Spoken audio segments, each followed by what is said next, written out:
But for the generation of this baby and this baby right here, so that they know liberty and opportunity too, the same way that we have. My name is Michele Bachmann. I am running to be the next President of the United States in 2020.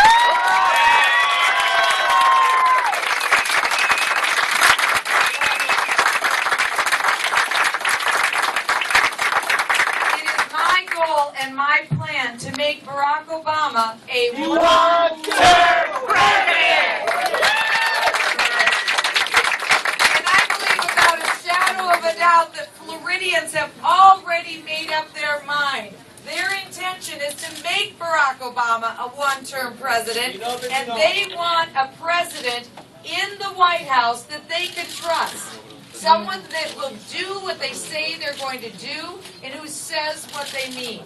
One thing that my wonderful colleague David said is that I have a titanium spine and that he has seen it on display. That's what I've done for the last 4.5 years in the United States Congress. I went to the United States Congress as a real person. I was a former federal tax lawyer. I'd seen how devastating to our economy how high taxes could be on businesses like this business we're in today. I also saw, as a job creator, my husband and I, how difficult it is to create jobs, but how great it is for a community when you can create jobs. I think turning a profit is a good thing. It's a good thing.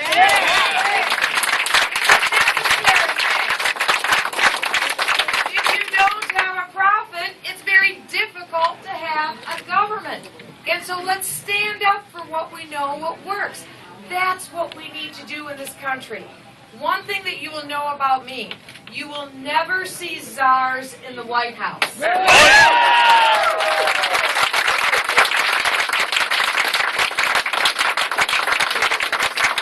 already may have noticed right now that there aren't any teleprompters up here. You won't see any teleprompters in the White House either, because I think that South Floridians can take the raw, unvarnished truth. That's what we need to do, tell the truth to the American people.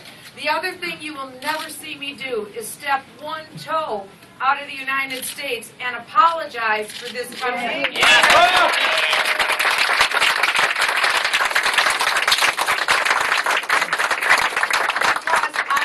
Who America's friends and allies are, and I also know who America's enemies are. And I will stand up against our enemies like the communist Castro brothers in Cuba.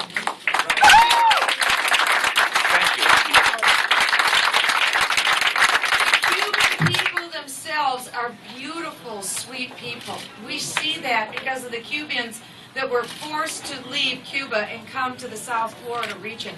And they are a wonderful example of the best of America. People who love freedom, who love liberty, who love their families, who aren't afraid of their faith or ashamed of their faith. They want to stand for the goodness of everything that we know to be true about America. But they also would love to see the people that remain in Cuba become free. That is a dream that will never die.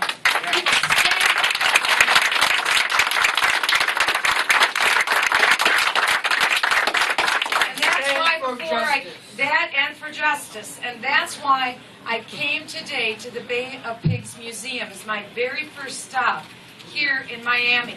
Because that's the symbol, the Bay of Pigs Museum, of what we do. We fight for our liberty. We fight for our freedom. That's what this election will be about in 2012.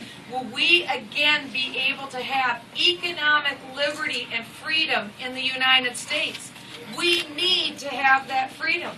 one thing that I was concerned about today, the president made a brand new appointee for the person that he will have as his lead economic advisor. Now, the interesting thing about that is he appointed someone who has a PhD from Harvard, who has spent his entire life in the Department of Labor, the Department of Transportation, and in teaching. Now, there's nothing wrong with any of those things, but wouldn't it be a good idea to put someone in charge of the economy who's actually started a business or run a business?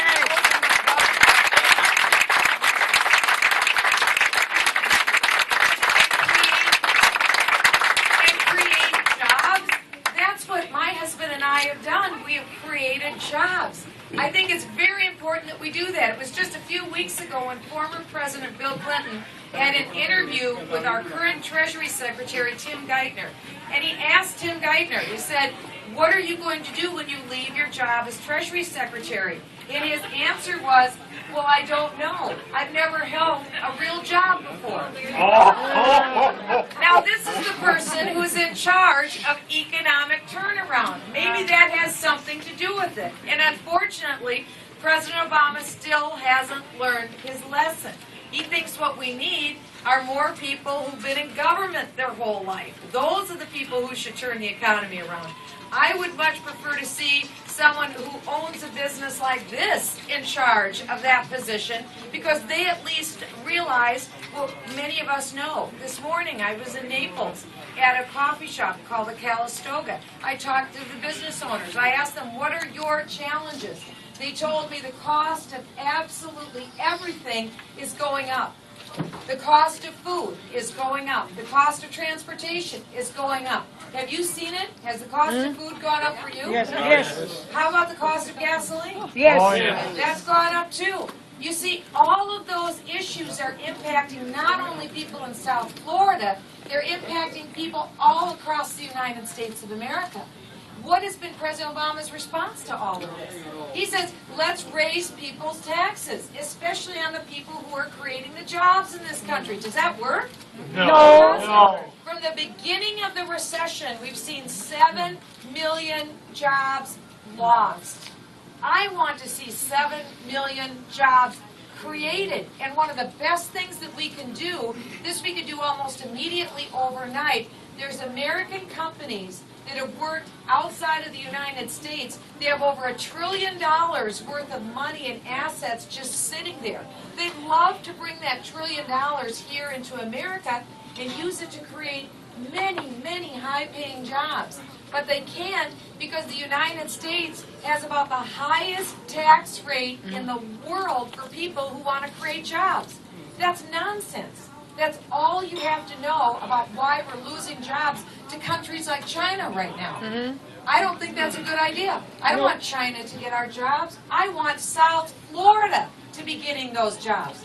We could, and if I was President of the United States, today I would push for having a zero tax on repatriation, and overnight you would literally see $1 trillion come back, and guess where a lot of that money would go?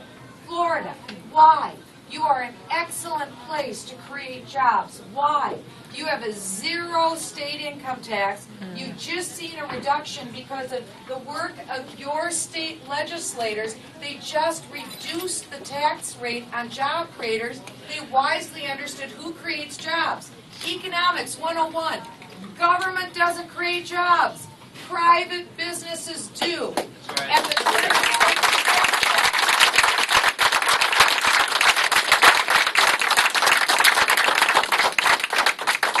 is the perfect example of what to do right to create jobs.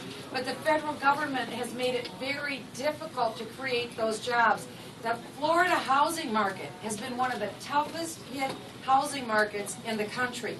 The way to lift that up is grow the economy. And really, the formula isn't that tough. We've just been lacking a president who understands the problem, who gets the solution, and who has the political will and a titanium spine to do what has to be done. Now, I've been married 33 years, almost, to a very great man. This is my husband, Marcus Bachmann. And 33 years, and God has been very good to us. He has given us 5 wonderful children. The last one has just gone off to college, and after 29 years of parenting, we kind of think this is a great idea to have an empty nest. We love these kids, but this is great. God has also allowed us to take 23 children, foster children, into our home and raise those children as well. We've raised 28 wonderful children in our home. That's our heart. Our heart.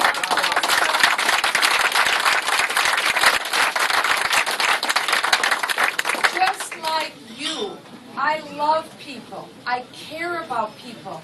And what I have seen is that President Obama, by the way, let me ask you, how many of you like Obamacare? No!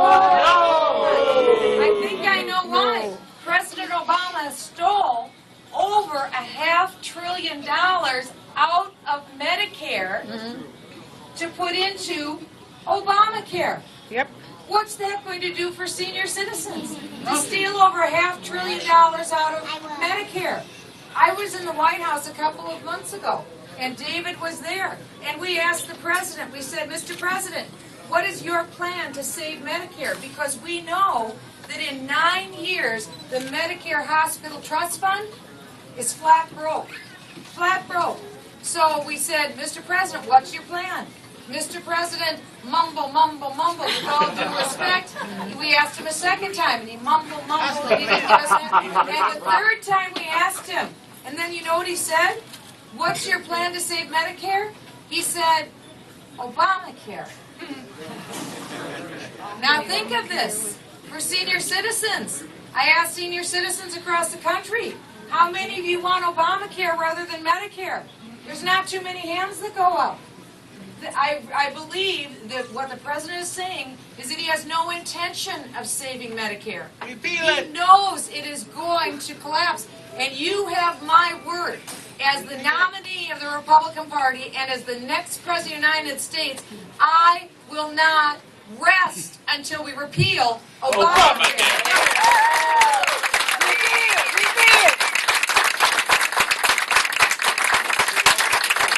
And in order to make that happen, you have my commitment. As the nominee of the Republican Party, I'm an extremely hardworking woman.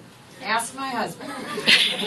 As nominee of the Republican Party, I will not rest until I'm going to work and raise money because I want to elect 13 more Republican, like-minded Republican senators, and I'm thinking on the order of a Marco Rubio.